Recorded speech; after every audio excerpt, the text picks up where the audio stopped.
now being in a place where like little 2-person companies like Transistor can carve out a little space for them in the world and really have a good life running this independent. And how many customers do you serve? We have about 5,000, I think. Yeah. Probably between 5,000 and 6,000. That's amazing.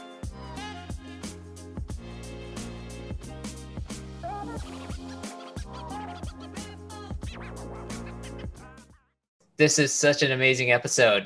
Today, I can't even believe it. I got the amazing Justin Jackson on the show. And what's really meta and cool about this episode is, well, we host our podcast on Transistor FM. So we got the founder of Transistor FM, the podcast hosting platform. It's good to be here. And it's good to see you again. It's been a while since we saw each other. Yes, 2018 MicroConf. Yeah, 2018. Oh, wow. So that's 3 years ago. Yeah. That was in the before times. You didn't even start Transistor FM then, right? No, I had or did you already? I think I just started it. We started it in, John and I partnered up in February. And I think that April, I spoke at MicroConf Starter Edition. Yeah. So, yeah. But it was still brand new. It was very much a thesis of, I think what I talked about was product validation. And I was, literally going through all the things that I had used to kind of validate that there was a market for another podcast hosting platform.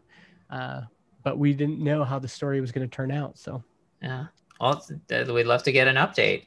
Well, just for the people who don't know, I mean, so if you don't, you've been living under a rock. Justin Jackson's amazing thought leader and speaker on topics like SaaS, podcasting, marketing, product design. You're even giving design critiques of like the Apple podcasts. I was just checking your feed and you're like, oh man, he's giving Apple some, a run for their money. Depending on who you talk to, depending on who you talk to, I'm just a jackass, but some people just can't take feedback. That's I'm right some of the time. Yeah. So the key is if you just keep putting out opinions and ideas, you'll be right at least some of the time. Some of the times, yeah. Well, you've been putting out thoughts and ideas for a long time. So take us back a little bit. When did you start, having thoughts of entrepreneurship and really putting your stuff out there, and what motivated you to do that? I've been thinking about this a lot actually, because yesterday I had this thought of, it's amazing, like this moment we're in right now, all of the moments and events from my life and your life and other people's lives that led to this moment happening. Yeah. It's incredible. And, even to like, think about like Transistor or whatever, like just going back year by year, or in my case, even decade by decade, and going, wow, like that really set the stage for this, and that set the stage for this. And so, like for me, I've been interested in entrepreneurship forever. There in the 80s, I remember watching this show with my dad on CBC television called Venture, which was about entrepreneurs. And that was before like entrepreneurship was even really a word. And it was their stories of like, wait, how old were you watching Ventures? Oh man, like probably 10 or something like that. It came on after the 11 o'clock news. So I would like beg my dad to let me stay up. Yeah. And watch the 11 o'clock news. And then Venture was right after. It's like, Dad, let me watch this, please. And like the founder of Spitz, I don't know if you have Spitz, sunflower seeds. They had their story and how they put they got 10 credit cards and they took all this money out on credit cards and like bet everything on, sunflower seeds becoming a snack that people would have. And so I was interested way back then. And my dad was, he was a principal for a school and my mom was a teacher, but they were both pretty entrepreneurial and, kind of encouraged me to pursue those kinds of things. My first like big venture was in grade 12 I lived in this small little farming town of like 7 or 8 thousand people. And I had older friends in college that were taking me to raves in the bigger city.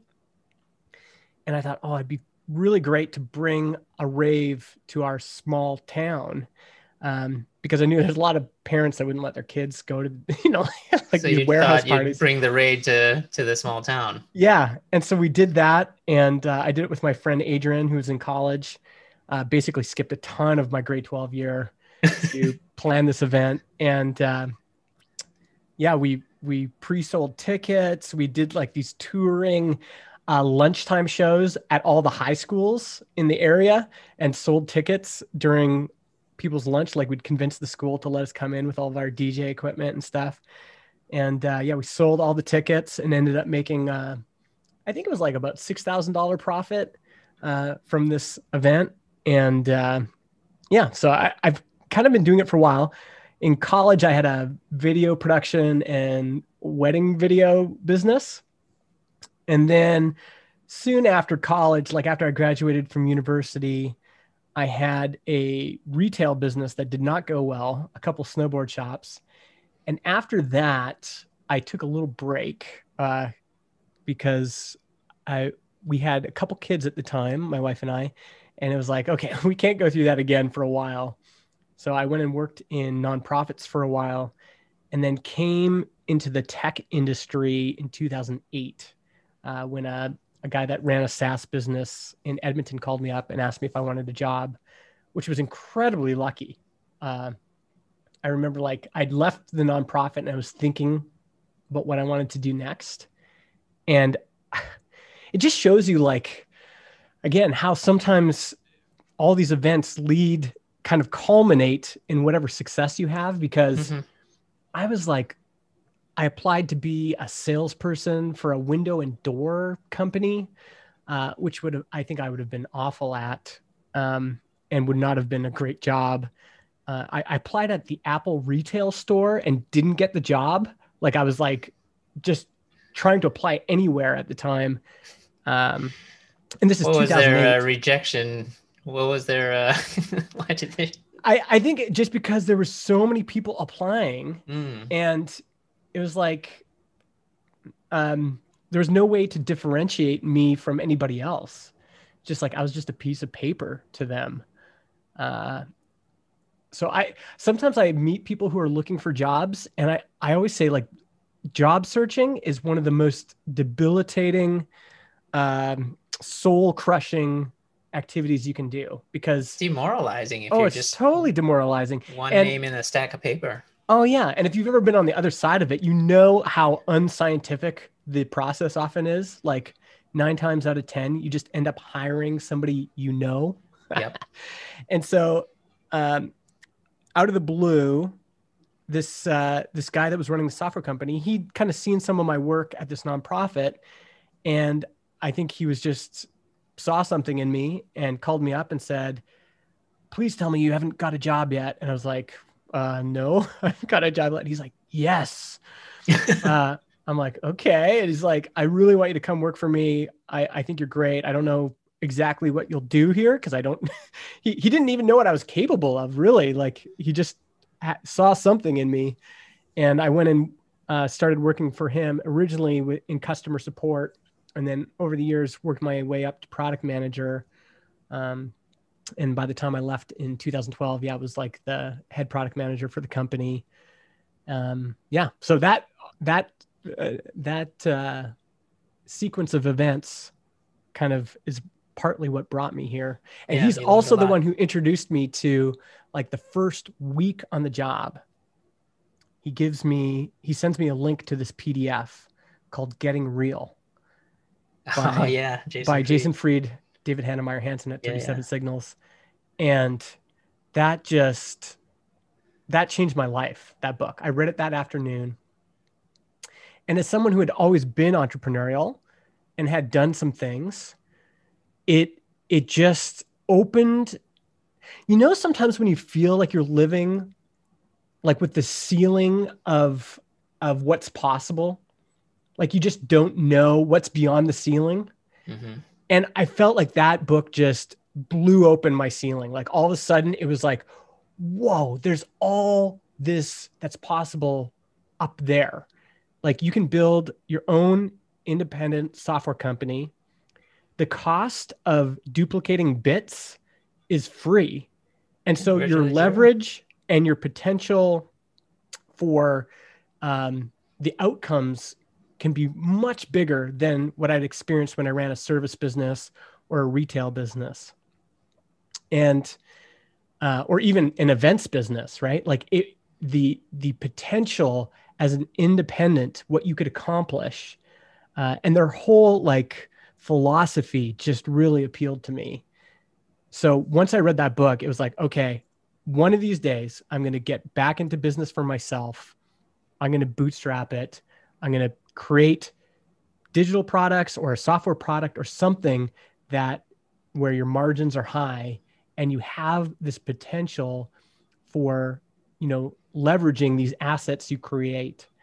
And it took a while. Like I read that in 2008, but the one small action I took at that time was I started a blog. And then 4 years later, I started a podcast. And then that really got the ball rolling because I started interviewing other kind of bootstrap product people. Yeah. You were way And ahead of the curve. and yeah, well, although at the time I felt like I was late because I was like, oh, I mean, startups for the rest of us had been around forever. Mixergy had been around forever. I just felt like, oh, okay, well, we're late Yeah. to the game, but maybe we can have a little podcast and interview some founders. And like, Do little you did think I you're late know. for the game? I'm it's like, Well, this is what's interesting is it turns out that we were just at the very tip of the iceberg. Like it was just the beginning of the thread was back then. I didn't realize how early I yeah, was. yeah, I already felt old, yeah. like when I started the podcast, I was 32, oldest Like person. like like Apple literally just launched subscriptions just Yes. now. Yeah. If you think just Yeah. now. Yeah. Yeah. And the other thing that's interesting is, back then we called like, it was the words we used were bootstrappers, bootstrapping, solopreneur. And then it evolved into maker, like Product Hunt came out and they called people who made products makers. And then indie hackers became a term. And now the term de jour, that's French, de jour, is creator economy. We're all creators, but it's really an umbrella term for all of these things, for Mhm. people carving out their own niche, mostly online with online digital businesses. And it just kept evolving. And people like these young people who are in the creator economy, a lot of them don't know who Derek Sivers is. A lot of them don't know who Jason Cohen is. Like Yeah. all of these folks that were like my idols, coming up, Right, right. they CD have no Baby idea. and Oh yeah, yeah. WP Engine. Like Yeah. I don't Like they know. have no idea. Yeah. And the the other thing I realized, because my daughter is in her first year of university, she's just finishing it. You look way too young for that, by the way, Well, but we started early. That's what happens. But you think about it. So she is Gen Z. So she's just going into university. Gen Z is going to be coming online as business people, employees, professionals. There's this whole new generation. Every year there's a new generation of people who are going to be starting businesses, who are interested in, carving out their own American dream, who are going to be working for companies and the boss says, hey, I need you to find some calendar scheduling software. And they've never heard of Calendly, but somebody might tell them about SavvyCal, and now they're a SavvyCal customer. You know what I mean? Like, and they also haven't heard of this term bootstrapper or solopreneur, but they have heard of the creator economy. right. So this this snowball is just going to keep getting bigger because at the same time, there's I don't even know what I am. If I'm a young young Gen X or an old millennial. But then you've got millennials that are really discovering this whole world. Then you've got Gen X, a lot of Gen Xers doing creator economy type things, Yeah. and baby boomers too. So every generation is kind of snowballing into this movement. And yeah, at one point we called it whatever, solopreneur, indie entrepreneur, Hmm. but it's grown. The whole movement has grown, and so we're probably still early. Like if we could come back to this conversation 10 years from now, we might be like, wow, look how naive we were. Like Yeah. Yeah. it was just starting, Yeah. like, Yeah. and then you even have, I have a very North American perspective, but like Asia, Africa, big parts of Eastern Europe, all also coming online into this whole movement. So we must be very early, and it's pretty exciting, actually. I think it of any. I'm glad I was born at this time, like being born in 1980 and being able to experience the PC revolution and then the BBS revolution and then the internet revolution and then the cell phone and iPhone, smartphone revolution. Right. Um, Getting to be a part of all of that, and now being in a place where like little two-person companies like Transistor can carve out a little space for them in the world and really have a good life Yeah. running this And how independent many business. customers do you serve? We have about 5,000, I think, Yeah. probably between 5 and That's 6,000. amazing. And then Yeah. from all over the world, I imagine. Yeah, all over the world. Although most SaaS companies I talk to, their customers fall into like 4 or 5 buckets. It's like US, and then the UK, and then Germany, and then usually Canada or Australia. So it's still pretty Anglo focused, a lot of the SaaS world, but you can see that again, we're just at the beginning of this. Like, Yeah. there's a lot of new internet companies in France, a lot of new internet companies in Eastern Europe.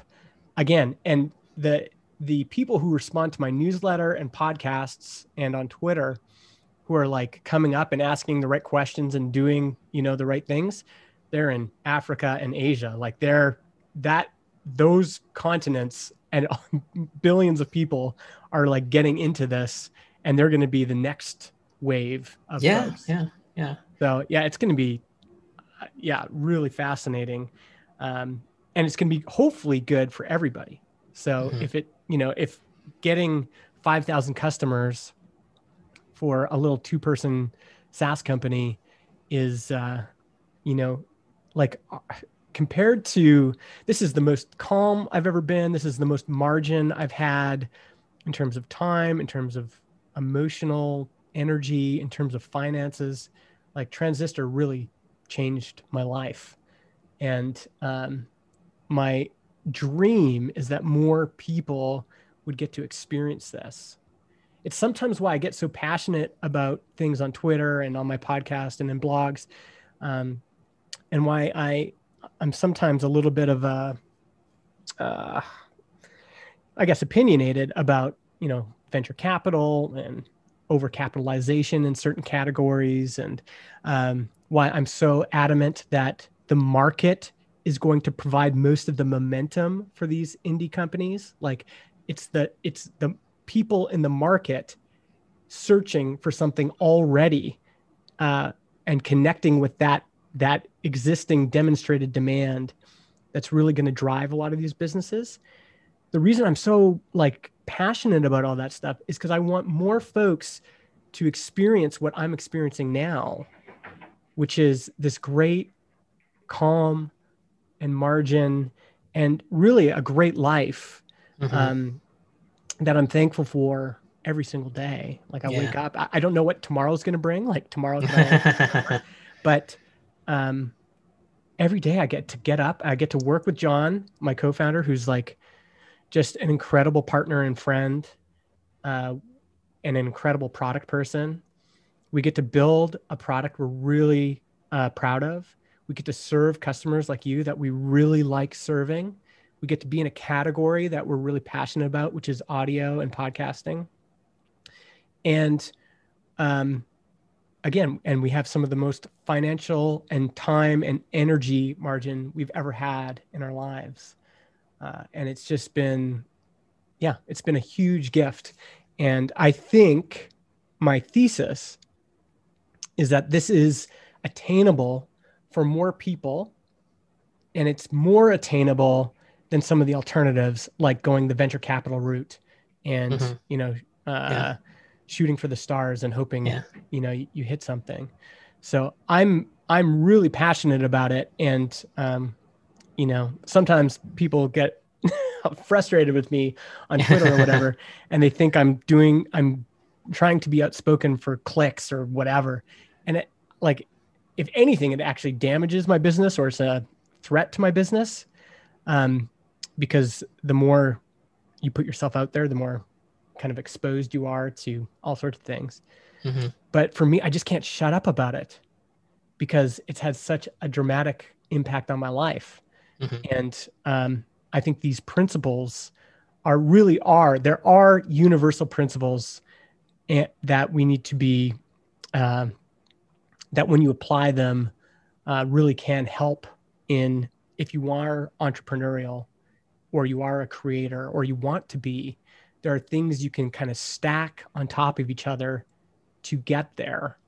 And, and sharing that information in the same way that Derek Sivers and the 37 Signals guys and Jason Cohen and Ian Landsman and all these people, and even most recently, Adam Wathan and Taylor Otwell, like them opening up their bank accounts and showing me what was going on in their bank accounts, again, really opened up my ceiling of what I thought was possible. And without them kind of revealing that to me, I don't think I might have just stayed in my small little world, like trying to do things as a solopreneur, for example, or trying to like serve this just smaller market or push this rock uphill forever, instead of being able to see the potential and the opportunity that I was just missing. Do you see Transistor growing as a team? Like hiring more people, you mean? Yeah. Yeah, we're actually slowly, Mm-hmm. because man, is it nice to not have. I understand, like, there's some people that want to build a team. Like Nathan Barry was always upfront with me to say, like, he really enjoys having a team.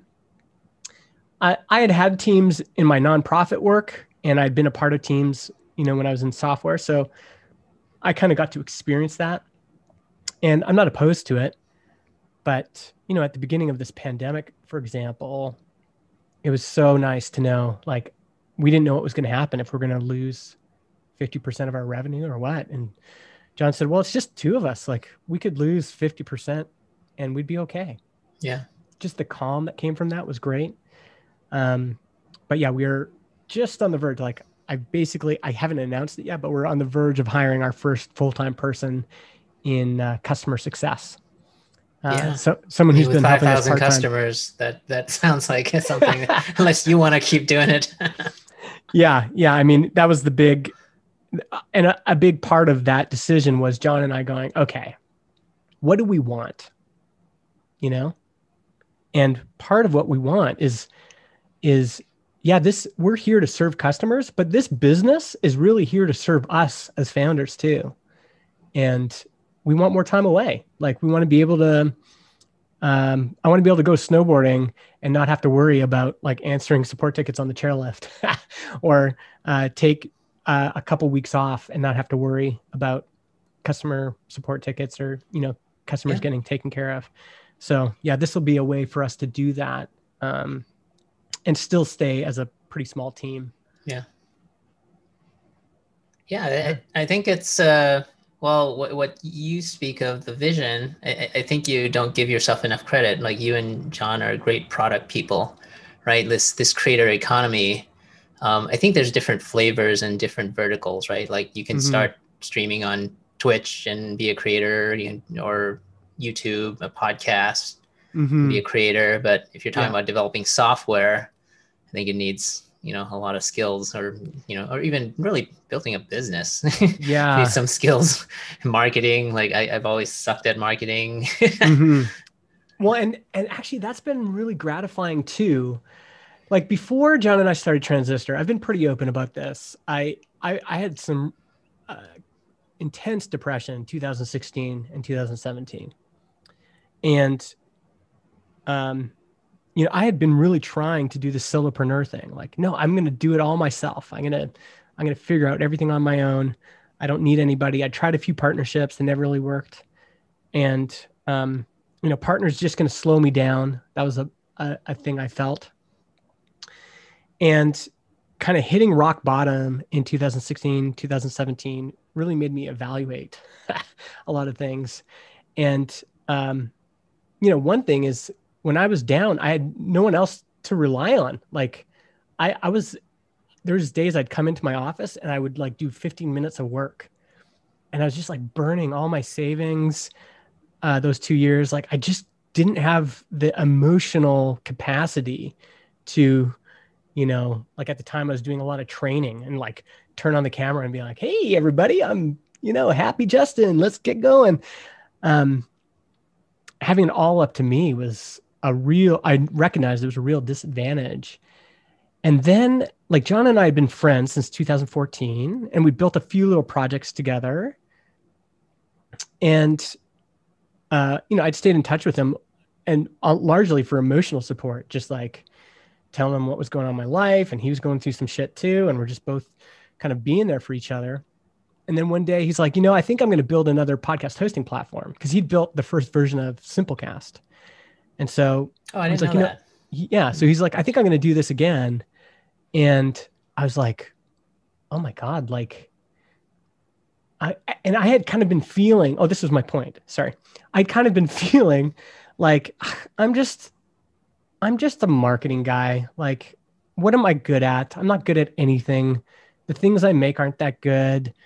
Maybe I have no skills that are even necessary, like what, maybe I'm just a loser, basically.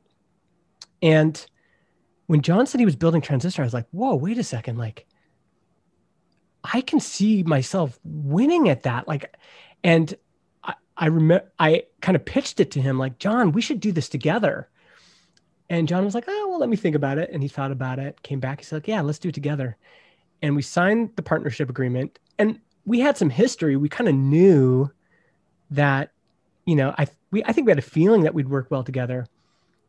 But wow, like we started working together, and I've never had that feeling of two parts coming together to create a whole professionally. And the sum is just so much greater than the parts. Like he could run just as fast as I could.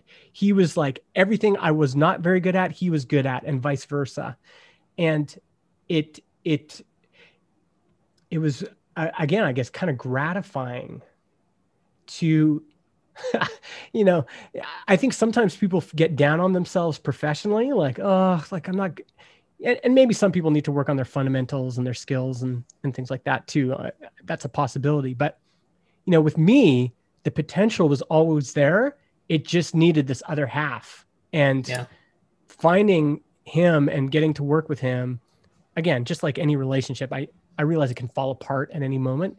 But today, and yesterday and the day before, I'm just so thankful that I get to be a part of it right now. And if it falls apart tomorrow, whatever, but it is just that feeling of being with somebody that can do the things you can't and can do them at such a high level. And it's just freed me up to be fully myself. And it just like, I feel like I have superpowers Yeah. because Yeah. I've got this partner that's like we're just like running in tandem. We're You're on the Voltron. same wavelength, but really complementary skills, kind of Yeah, really. yeah, and that's not to say we always like each other. I mean, if you listen to our podcast, like he is so different than me. He's like very slow, like methodical, like thinks, and I'm like, come on, let's do this, and I've got a million ideas a day. And he's like, well, let's think about it. And, Well, you know, he he's, brings you focus. I'm the same way. Like I'm more like you. I have a million ideas, and without mhm. someone to temper that, it just Oh, you it's don't so have great. focus. It's so great. And to have some opposition, to Yeah. have someone who's really your equal and can stand up to you and go, I'm not sure if that's a good idea. Or, you know, that thing you made, it could be improved.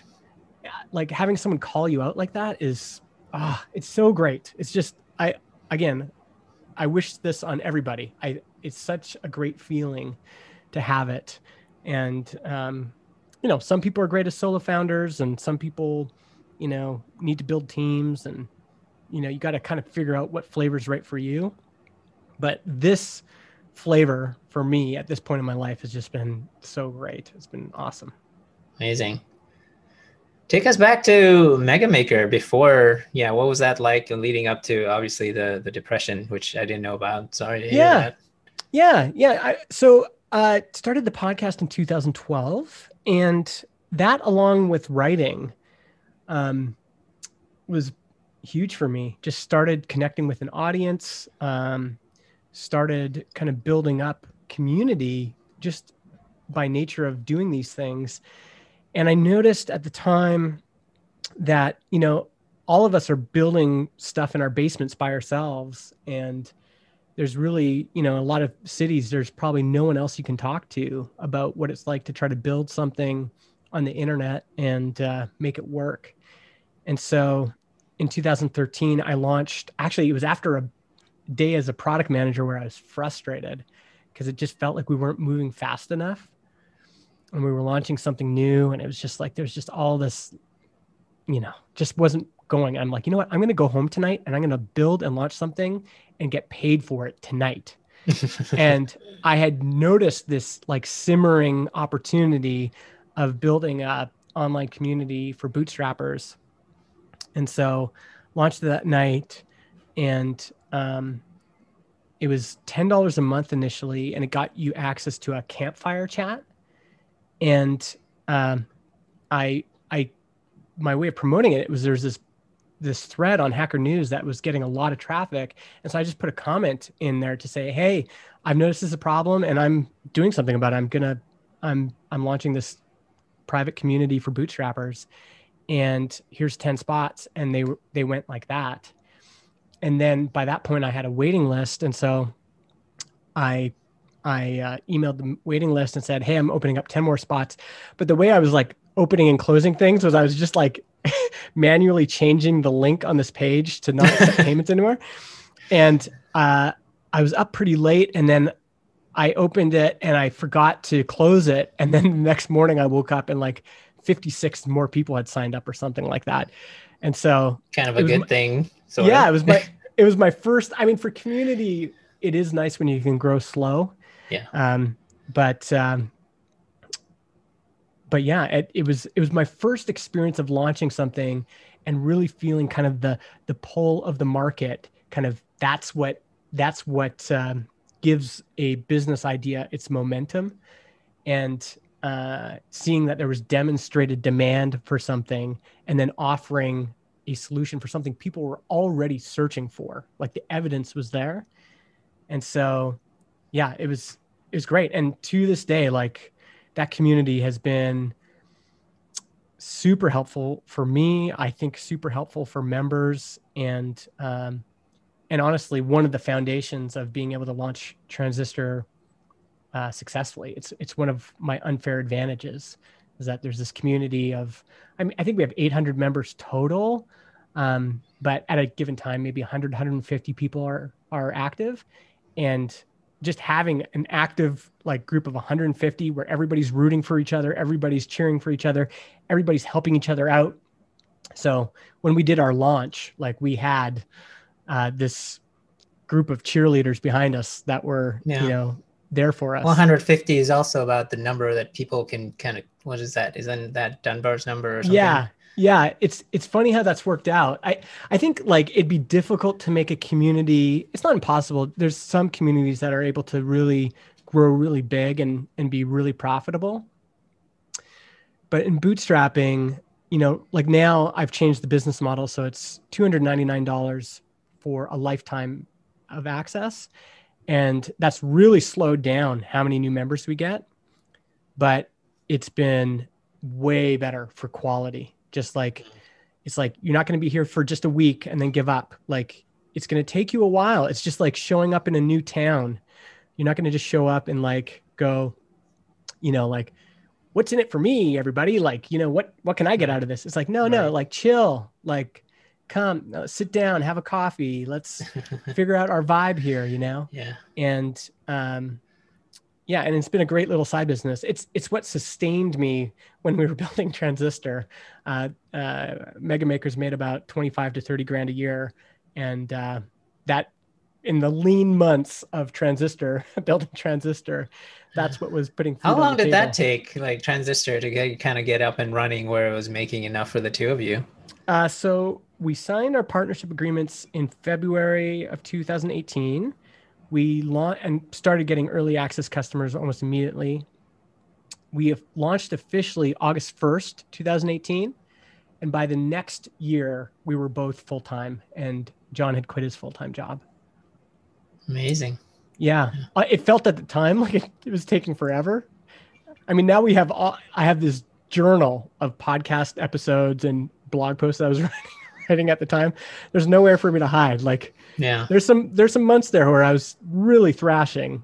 And, when you have kids, I have 4 kids, and being older, you just can't like live that kind of 20 something lean lifestyle. Really. It's No, like, no. it's just too, do you have kids?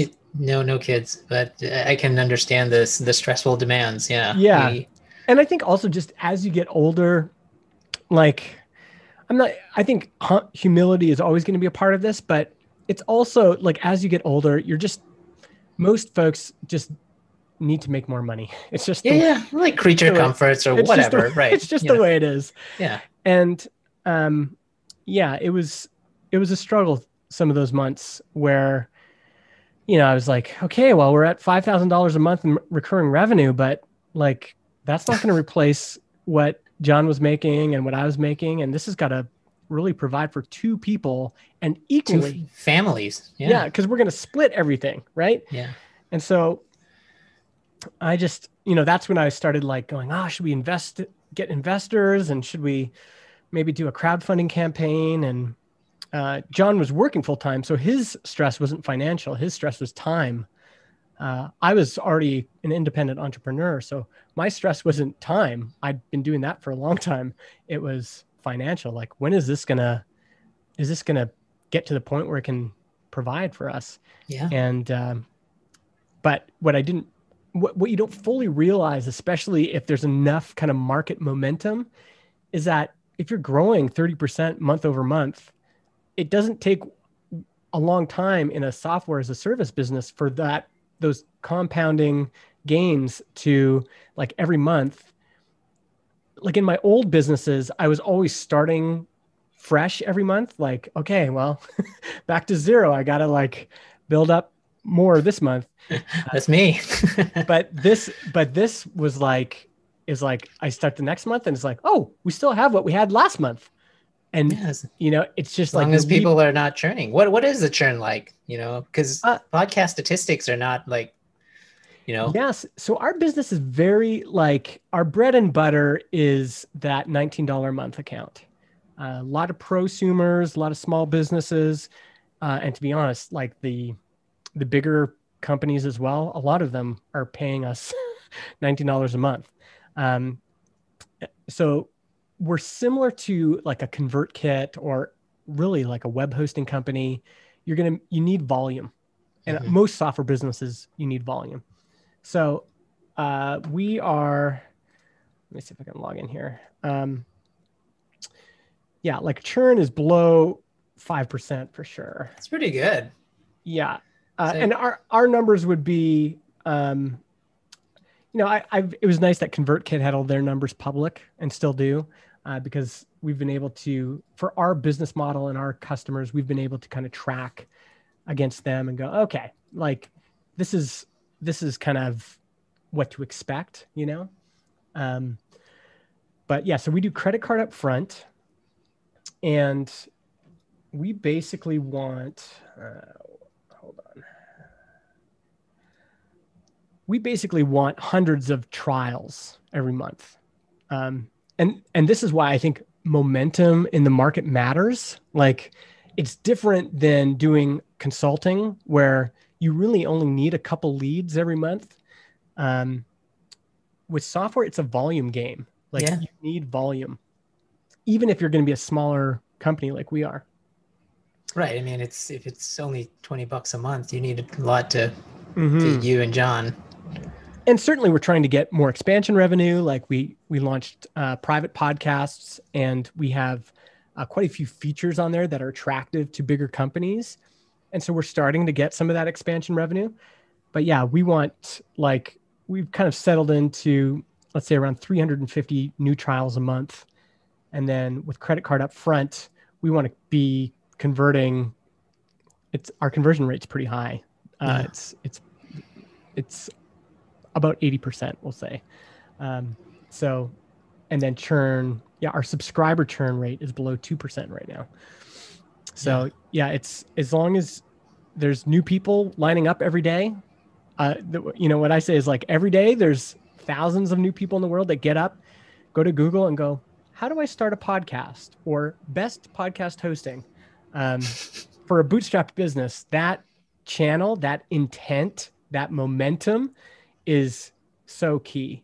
In the same way that, my friend Andrew runs a coffee shop here in Vernon. And, you might say, well, coffee shop, there's a million coffee shops. But like, you go and look at Starbucks in your town, in my town, there's a lineup around the block in the drive-through, right?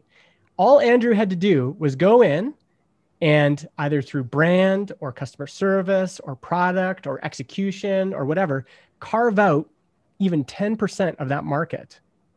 And that's a great business for him, right? Yeah.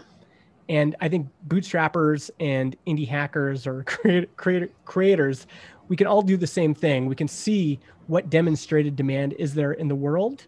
And honestly, I think podcasting is actually a bad example of this. It's a smaller category, very tiny. But like, Peter Sum is launching a new company called Reform that's a competitor to Typeform. Great business to start right now, right? Typeform's been around for a while. It's kind of the old kid on the block. Massive potential. Every day, new people wake up and need to create a form. Yeah. I mean, My it's right. SurveyMonkey is so many, right? Yeah. and even Wufoo, like Wufoo, Wufoo's yeah. old. One of There's the still OG. Wufoo. I bet you still makes millions and millions of dollars every year, even it being old and people not knowing about it. Right? It's just there's the market is so big. Derek Reimer with SavvyCal, it's a competitor to Calendly. Great market, because Calendly is huge now. They took all that venture capital and they had to carve out this new space for scheduling. And now Derek can come in, and with his own advantages, he can carve out a space for him in that market. So yeah, I think that's the key. And again, I think in some ways, a lot of ways, Transistor's a bad example of this, because our ceiling is way lower than some of these other categories that have still tons of customer demand. And Well, I don't know. I mean, you could looking to go switch. to adjacent things, right? You Mm. could go into adjacent things and Yeah, we could. I mean, I think we'll be able to do that a little bit. And again, I'm not complaining. Like, there has to be alignment in multiple vectors. And so for us, podcasting was just it. Like, yeah. I had history with podcasting. John had history with podcasting. I just happened to be a kind of community oriented person who was already involved. It makes sense. Founder market fit, founder product. product market. Like it was like the triple Yeah, for it's you. it's alignment in all those categories. Like, if I could, sure. Would I prefer to have Adam Wathan's business with Tailwind Labs? Sure. They're doing a great business, but it makes sense that Adam Wathan is doing it and not me, right? Yeah. There has to be fit there. Taylor Otwell is another example. Great business with Laravel and the products he's built around that ecosystem. But that's Taylor Otwell. Yeah. It's not me. And I'm just happy to have been inspired by them but to have found my own area, and I'm okay with making less money than them. It's just, I'm comfortable. I've got margin. I know kind of what the ceiling is of what I'm doing, and that's okay for me. Yeah. Uh, because it's more than, it's been more than enough so far. Well, you've done pretty well, and I think there's so much room for more, right? Like you're only 3 years in, and what are some of the podcast stats? Like Apple was like, there's now 2 million podcasts, Yeah. which is And ridiculous. the one I look at is in the paid podcast hosting market. Let's see if I can find this. Um, So that's what I do. so in the paid podcast hosting market, our biggest competitor is Buzzsprout now. They just passed Libsyn. So Buzzsprout has about 13% of the market. Libsyn has about 12%. And they have each, I think Buzzsprout has 86,000 podcasts, Libsyn has 80,000, and Transistor has 1.25% of the market. So you have so much room to grow. Yeah. Yeah, so there's lots of room to grow. Yeah. I mean, there is an existential threat from players like Spotify, Yeah. and to a certain extent Apple, but mostly Spotify right now.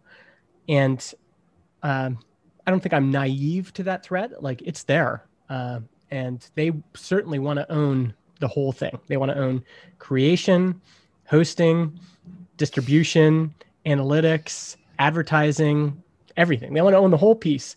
But podcasting has some characteristics that, it's still founded and based on this open protocol of RSS. There's no one single company that owns it right now. And, Spotify's competition is Apple, and they're massive. And then you've got Google and Amazon, who are also making, they're all kind of pulling at each other. Yeah. They're And not just going to sit there as well. that tension is going to be, I think, good for podcasting. So there's some threats. There's always threats, but there's lots of opportunities too for us. And again, like, we could grow 100% year over year, and we'd still be 2.5% of the paid market. And there's still, like, Anchor and SoundCloud add, they're a big piece of podcasting. Like, that's where the million plus podcasts are coming from, is Anchor and SoundCloud. And so, there's even potential there. We have tons of people, surprisingly, switch from Anchor and SoundCloud to Transistor every month. Yeah. Well, I mean, you get big enough, and there'll probably be acquisition offers and stuff like that. Yeah, I wonder. Like, that's the other thing podcasting doesn't have is, like, the entire podcasting market last year for advertising was $1 billion. It's tiny. That's tiny compared to radio, tiny compared to television, definitely tiny compared to internet advertising and social media advertising.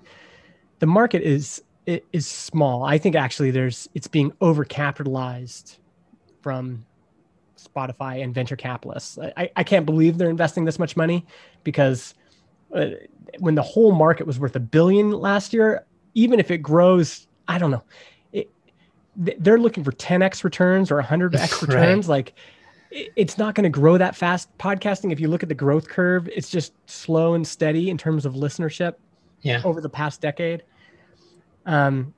And the acquisitions, like Simplecast, John didn't get any of this, but Simplecast was sold for 28 million. Megaphone was 250 million. And that's kind of like the big hosting platform with all the bells and whistles and dynamic ad insertion and everything. So, yeah, I mean, I think if we were to sell now, would probably be the time. We've had a few acquisition offers, but the last one was a year ago. And even then, like, we were doing way less revenue than we are now. And it was just like, at an early stage, I mean, Simplecast might have got 2.5 times annual recurring revenue, or 4 times, who knows? Mm-hmm. And it's not worth either of those scenarios. Like, 2.5 to 5 times our annual recurring revenue is probably not worth it for us. It'd be better for us to just keep going and, taking dividends every year. So I'm not like betting on an acquisition.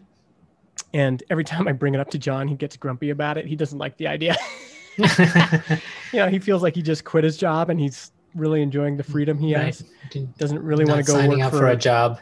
Yeah, it's like, do we want to go work for Salesforce or IBM or, or like the other day I had a call with a big Fortune 50 company, and we already have quite a few accounts from this company, and so he was calling up and he's like, I'd really like to do an enterprise-wide deal with you. So what I'm hoping to do is negotiate something with you at high volume.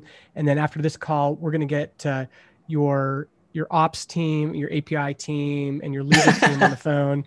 And I was like, hold up. I said, we are a 2-person company. And he's like, what? I said, we're a 2-person company. We don't have any of that. And I can tell you right now, if you need all of that, I'm not interested because I don't want to do that work. Right, that's a lot of headache. Yeah. Oh man. And he was just like, what? He's like, you guys are consistently in the top 5 podcasting companies online. Like, you're always in the top 5. And I said, yeah, we're just a small 2-person company. We've got a couple part-time contractors and that's it. He couldn't believe it. And then he said, are you guys interested in being acquired? I said, to be honest, we really don't want to work for you. Because it's true. Like,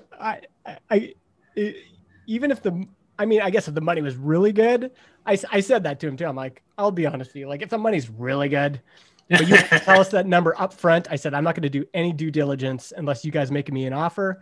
And ultimately, I got to be honest, we wouldn't be that excited to work for a big company like yours. Yeah. It's just not in us. So that's been really freeing to be able to be in that space. And, Adam Wathan, I chat with him all the time and he gets offers too. And it's just so fun for them to be able to say, well, these are our profits this year. And, whatever you offer us is going to have to be pretty significant. Yeah. And some of these big companies that want to acquire them are like, whoa, I didn't realize you guys are that profitable.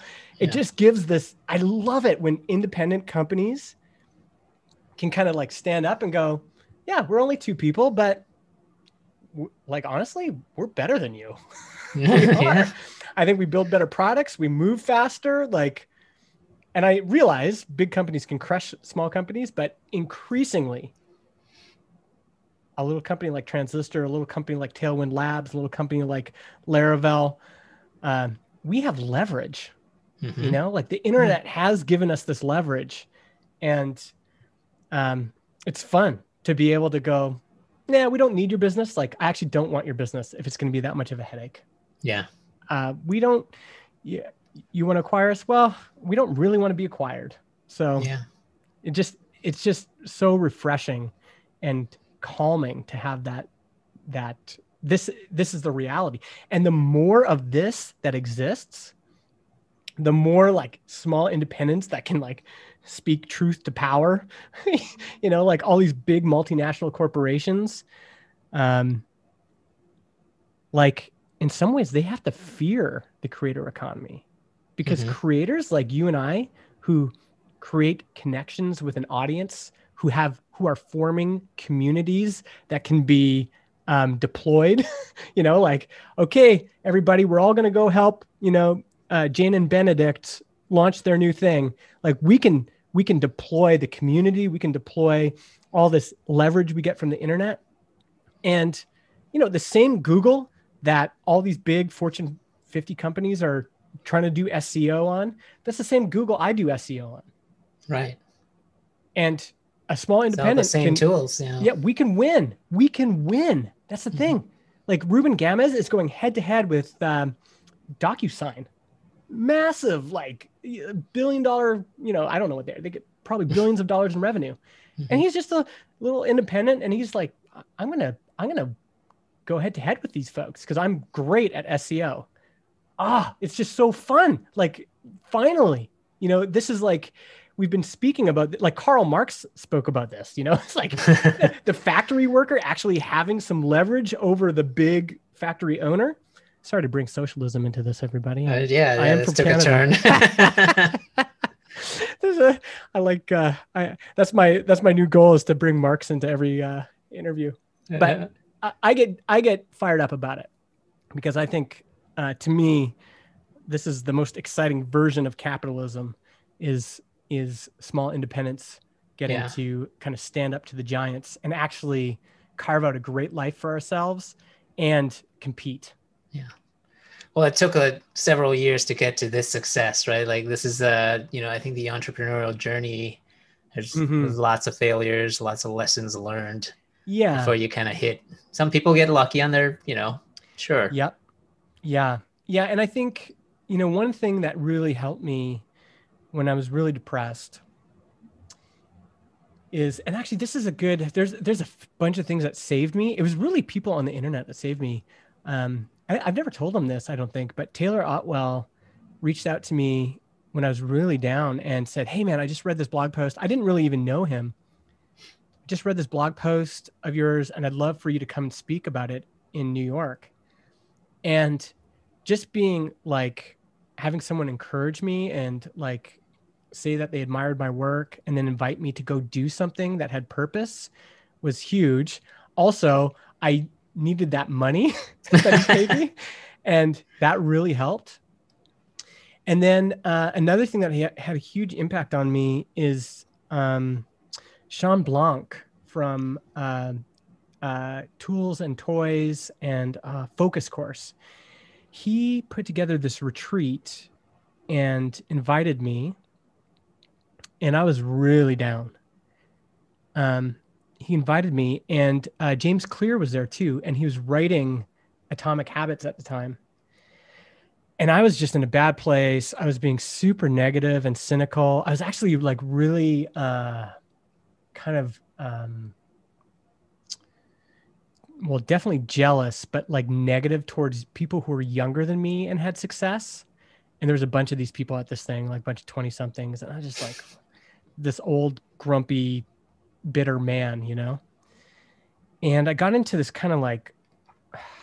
it started as an argument with James Clear because he was explaining to me this book that he was writing that's gone on to become a bestseller. Like, again, the luck here is just incredible. But he said something to me that's in the book that like changed my life, which was every action you take is a vote for the kind of person you want to become. And for me, when I was depressed and feeling like a failure, that little, like the idea of like these little baby steps I could take every day, like, so at the time I felt like a shitty dad. Like, ugh, I'm just not good at anything. I'm a shitty dad. I haven't been there for my kids or whatever. And it was like, okay, well, what action could I take today that would be a vote for the kind of person I want to be? Mm-hmm. It's like, and even if I woke up feeling bad, like, oh, okay, it's Saturday and I woke up late and I don't feel like taking my kids for a bike ride. I'm a bad dad. And I was like, okay, well, what can I do? It's like waffles. I can make waffles. And that became a vote for the kind of person I wanted to be. Like, okay, I can do that. That's what good dads do. That's what I want to be. And okay, what else can I do? I don't feel like going for a bike ride, but I can go on the trampoline. I love trampoline. So I go on the trampoline with my kids. And each of these actions I took kind of reinforced this identity as that I was a good dad, right? Because I You could had take some evidence. little action. Yeah. Yeah, and then I had a string of actions and I had evidence. It's like when I started, maybe I was a bad dad, but a week or two or three or four after, I I all of a sudden had 4 weeks of evidence that no, I am a good dad. Look, I did all this stuff, right? So that idea really helped me, and it helped me crawl out of this despair and you know really hard place. It gave me a way of kind of activating myself every day with just this little tiny action. This is what I can do. And then it also became clear, like this negative attitude I have of just like shitting on younger people, like that are doing great. Like, what good is that going to do? Mm-hmm. It's like, this is stupid. Why am I focusing on other people's journeys? Just what can I do every day? Yeah.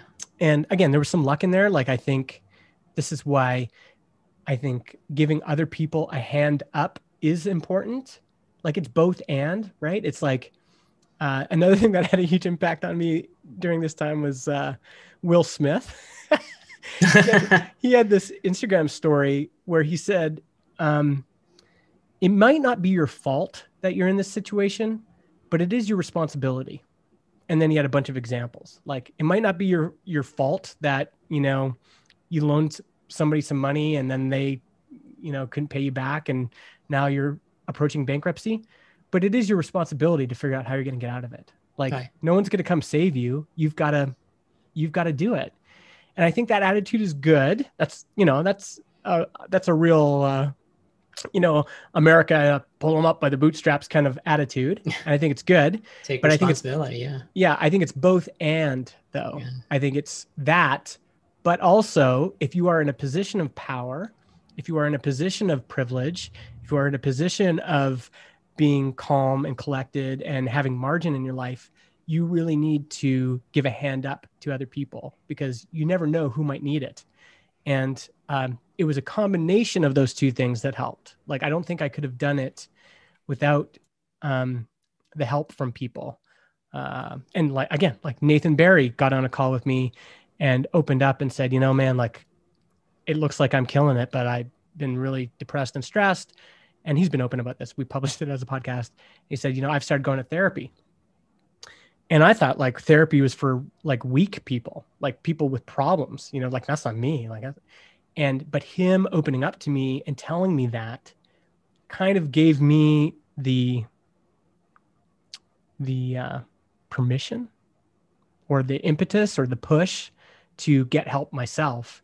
And again, without my therapist's help, I don't think I could have done it either. Mm-hmm. So it's both and like you got to take responsibility.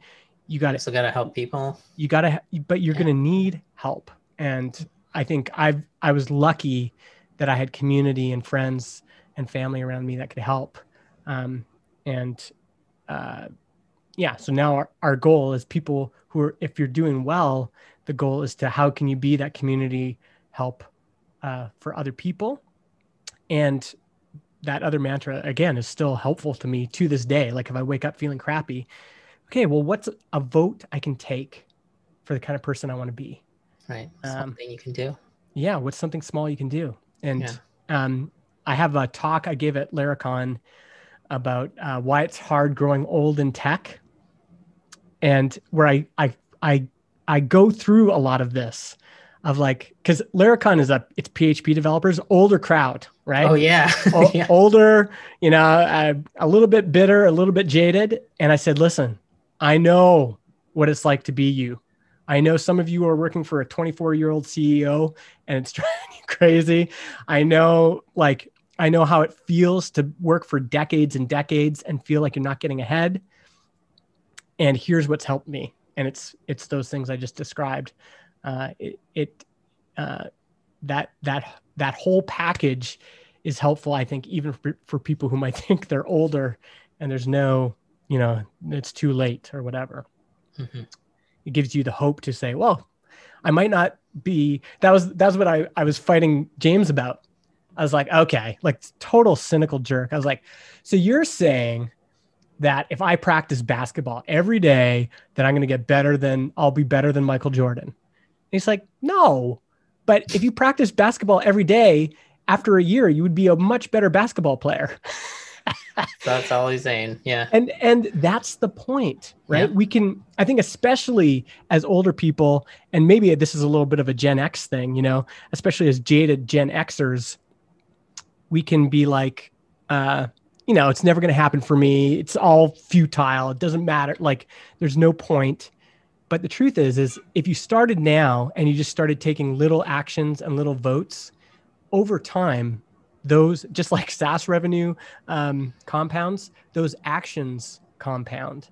And we are all the culmination of compounded events from our past. Yeah. Some of those are choices we made. Some of those are things that happened to us. Some of those are things that we were just born with.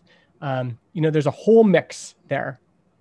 But what's in our control is the actions we can take today to you know, vote for the kind of people we want to become. I love how you tied it all to back to the beginning of our conversation and wrapped that up in a nice bow tie there. That wasn't on purpose. I'm just yakking. I don't know what I'm doing. Yeah, no. Thanks for sharing, and and I really appreciate you taking the time and reaching, accepting the invite and Oh, this giving me anytime. I a I platform. really enjoyed I really enjoyed our conversation at MicroConf. It's like one of those conversations I remember. Oh, Like it's like, amazing. oh wait, okay, you're yeah, because there's a is it Mortal Kombat is the That's right. connection? Yeah, Yeah, yeah, yeah. yeah. Which is funny because they just released a movie today, Yes. the new one. Yeah. Yeah. Which actually it's funny. There was a journalist who wanted to interview me for Mortal Kombat, and I totally forgot. He must have wanted it because to time it with the movie. It's just been a busy week, so I haven't had time for him. So I kind of ignored the message. But now that you reminded me, it's like, oh yeah, there was this journalist. It's probably too late now, but because the movie's gone, it was a hot thing. But maybe I'll get back to him. Yeah, yeah, Uh, yeah.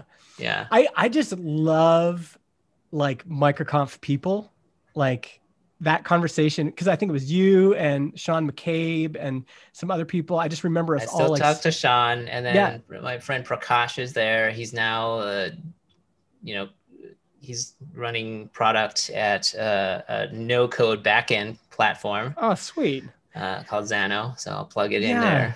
there. Yeah. That community is so wonderful. And like people like you and Sean, and like, I just love hanging out with those people. They're Yeah, just yeah, so, it's just, yeah, encouraging to be around that energy, especially now that I'm not so jaded of just being able to enjoy people and go, okay, like this is yeah, great. We're, yeah. we're, we're really trying to, yeah, carve out a little piece of the pie for ourselves. Yep. And I, yeah, I love it. Yeah. The entrepreneurial journey is quite lonely. And actually, Mm, similar to you, I created a community, not an online one. Being based in Chicago, I found, having a day job, but being a builder, trying to build my own stuff, whatever hmm. it was lonely. So I created a local community. I called it Midnight Doers because these Oh, people nice. like me all had day jobs, Yeah, but we're up in the middle of night and you did something. You were yeah, a maker before the word was maker. yeah, I didn't want to call it midnight hackers, but yeah, yeah, because that has maybe a worse connotation. But yeah. yeah, so it was an invite only, and the only stipulation is when we I lived in an apartment building, and there was like the 13th floor was like a sort of a public workspace and lounge area. Hmm. Is 13. Yeah, But yeah, that's we great. met once a week, and the only stipulation is you couldn't just be a talker. You had to like make stuff, Yeah, like actually yeah, you had to do do stuff. something. You had to do something, be able to build something, and we had Hmm. quite a community.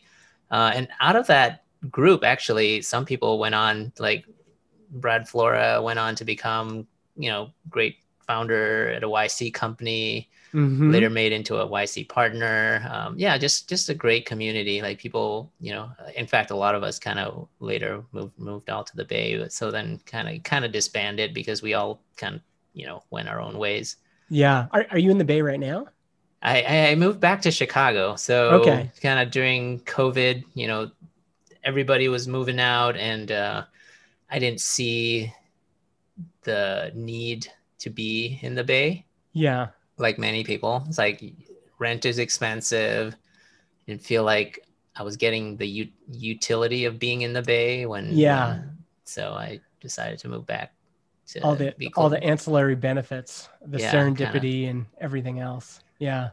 And then that also kind of led to this. Is like, well, normally being in the Bay, I might schedule some time Mm. and have lunch with someone, meet, learn. Like all Yeah. that is gone. So how do I try to recreate that in a virtual way? Yeah. Well, I mean, this is what saved me was podcasting when I moved here to Vernon, just a much smaller city than what I had in Alberta. And I was like, what am I going to do? Like, there's going to be no serendipity here. Yeah. Um, which ended up not being true. I also started a local meetup that has been really wonderful. But I wanted to be able to talk to people around the world, and Mm-hmm. podcasting, like it just gave you an Exactly. immediate reason to talk, and getting to meet all those people. Like, again, the doing things like that, like you did, like starting a community, starting a podcast, being in motion, that's the culmination of events that ends up leading somewhere, right? Yeah. Like, people say, well, how did you get Basecamp as a customer? Like, they have rework on your podcast. Like, how did that happen? Yeah. And it's like, there's so many touch points Yeah. that came before that. Like, Yeah. they tried to hire me like a long time ago, and but we stayed friends after that. And then, like, there's just so many things that kind of lead up to that point. And it's being in motion, it's doing things, it's connecting with people, it's who you know and who knows you. It's like Putting it yourself out there. putting yourself out there. And almost all the, like, Adam Wathan came up with the idea for Tailwind when he was building a SaaS company that ended up never going anywhere, right? Kitetail was the thing that was supposed to be the thing. And Tailwind was just how he was writing CSS. And then people were like, oh, I don't care about that SaaS you're building, but what about this CSS thing? And, next thing you know, he's got this multi-million-dollar business So many going. companies start like that. Like Flickr was, that Yeah. game, and hey, that Yeah. photo sharing piece, or Slack was Mm-hmm. the tool Yeah. used to communicate.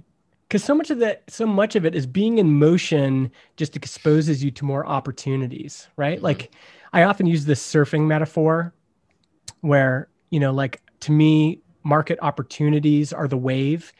And part of being a good surfer is having all the fundamentals down, so that you can, first of all, you're strong enough to paddle out and catch a wave, and you have the skills to do that, but also so you know how to recognize the size and shape of a good wave. But you're never going to get there if you stay home every day and just play Xbox, Right. right? Like, you have to be in motion. If you're ever going to catch the perfect wave, you've got to be in the ocean all the time, swimming Yep. around, right? Waiting for it. And so, um, yeah, I think being in motion is the key. And being in motion, not always in your same, like, don't always go to the same beach. If we're going to Yeah. keep going to the metaphor, like, Right. spend some time in Chicago. Well, let's go check out San Francisco for a while. Let's go check Yeah. this place out.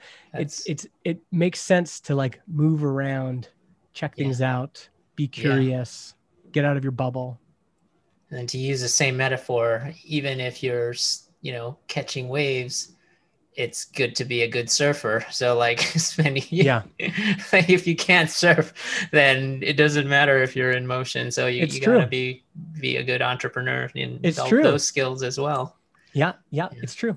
And there's, like, all sorts of spectrum in between, like a mediocre surfer who catches the perfect wave might have a great ride, Yep. right? Yep. And a excellent surfer can catch a mediocre wave and also have a good ride. So Right. both can be true. Yeah. And the one thing in your control there is being in motion, being in the water, but yeah, developing your fundamentals. Like, if you're not a strong paddler, get better at paddling. If you're going to work on this one technique, work on it, and maybe it'll be useful one day, right? Mm-hmm. And getting to know other surfers, because they might tell Right. you So about a good that they spot. get good spot, more techniques, More improve your technique. Yeah. Yeah, totally. giving you feedback, seeing what you did wrong or how you could improve. Yeah, exactly. Yeah. And then just being accountable, like just even having like that was, to me, Midnight Doers was like just accountability, just even the presence of other people, even if we're Mm-hmm. not talking that evening, we're just like heads down, but like, oh, they're working till midnight, like Yeah. yeah. Yeah. Yeah. I found that too with Mega Maker, just having that community of people. And honestly, just now having you want to kind of accumulate your own back channels of the internet, like your own Mm-hmm. private Telegram groups, and DM on Twitter, or people you DM on Facebook. Like, I've just, like, collected these groups of people all over the place, and we'll just message each other every once in a while, like, hey, here's what's happening. Hey, here's how revenue's going. Trials are down. You know, it's really helpful to have those folks. There's a lot of good information out publicly now. I think more than there's ever been, but still having those back channels and kind of private connections are also super helpful for encouraging you and like not feeling alone. Appreciate it. Yeah, that's what it's all about. Yeah. Well, thank you so much, Justin. You've given me well more than an hour, so I really appreciate your time. Sorry about. No, don't be sorry. This is Hopefully, you can amazing. edit it into something Yeah, something no, good. it turned out amazing. So thanks. It's been, many years, so it's great to catch up as well. Yeah. Yeah. Yeah, really great. Again, this is one of my favorite things to do. So thanks for the invitation.